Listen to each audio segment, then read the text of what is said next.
ಕ್ಷೀರಭಾಗ್ಯ ದಶಮಾನೋತ್ಸವ ಕಾರ್ಯಕ್ರಮದ ಫ್ಲೆಕ್ಸ್ ಕಟ್ಟುತ್ತಿದ್ದ ಕಾರ್ಮಿಕರಿಗೆ ವಿದ್ಯುತ್ ತಗುಲಿ ಗಂಭೀರವಾಗಿ ಗಾಯಗೊಂಡ ಘಟನೆ ನಡೆದಿದೆ. ಮಧುಗಿರಿ ಪಟ್ಟಣದ ಡಿಡಿಪಿಐ ಕಚೇರಿ ಬಳಿ ಕಂಬಕ್ಕೆ ಫ್ಲೆಕ್ಸ್ ಕಟ್ಟುತ್ತಿದ್ದ ಕಾರ್ಮಿಕರಾದ ಶಂಕರಪ್ಪ ಮತ್ತು ಹಿಮಾಚಲ ಎಂಬುವರಿಗೆ ವಿದ್ಯುತ್ ತಗುಲಿದ್ದು ಪರಿಣಾಮವಾಗಿ ಶಂಕರಪ್ಪ ಅವರು ಗಂಭೀರವಾಗಿ ಗಾಯಗೊಂಡಿದ್ದಾರೆ. ಹಿಮಾಚಲ ಇವರಿಗೂ ಸಣ್ಣ ಪುಟ್ಟ ಗಾಯ ಆಗಿದೆ.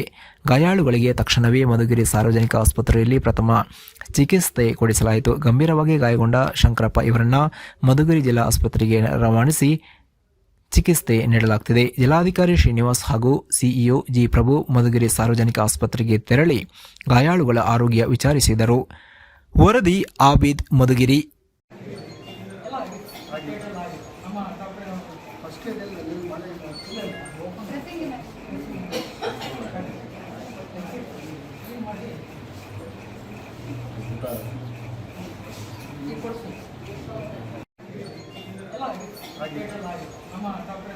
ಫಸ್ಟ್